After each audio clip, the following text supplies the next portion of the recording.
It is my great privilege to introduce you to our first fellow for the night from the fiction cohort, Shelby Switzer.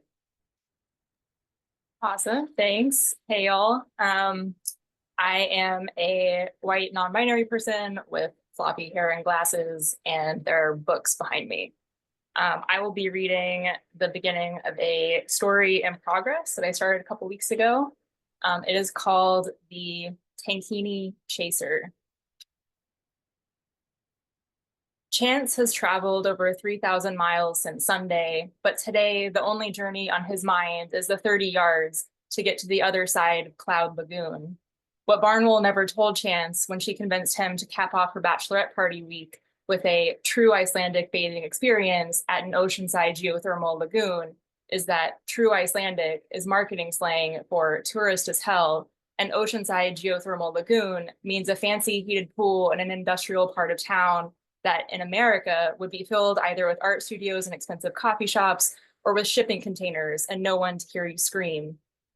At least Barnwell agreed to go to Cloud Lagoon instead of the more famous Blue Lagoon, not because it was better at marketing, but because it was the only one listed as trans-friendly in the one trans guide to Iceland Chance found on the internet, which actually may also have been just marketing, because he had to say gender neutral 3 times in the lobby like he was summoning Bloody Mary in front of a mirror before they gave him a private changing room.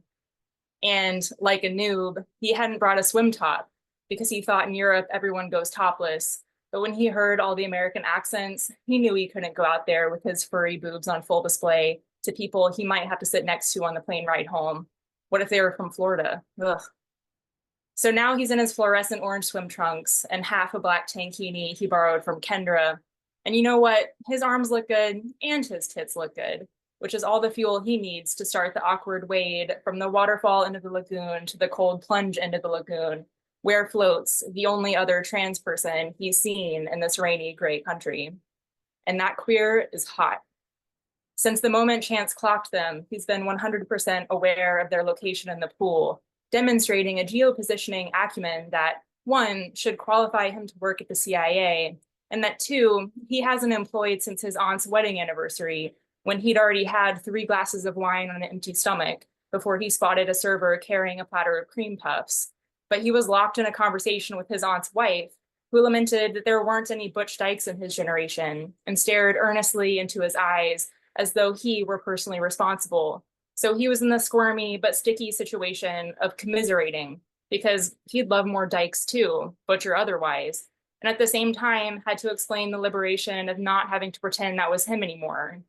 And at the same time, had to work his words kindly because it was her party, and who throws a party to be enlightened? So he couldn't just bounce and attack the cream puff man, and instead had to watch him from afar as he circumnavigated the room, while Chance counted each cream puff as someone who wasn't Chance plucked it from the platter and popped it into their mouth. And Chance counted them and bade them each a desperate farewell until the last one disappeared behind the lips of someone who still wasn't Chance. Suffice it to say, Chance cannot let this genderqueer cutie be another last cream puff.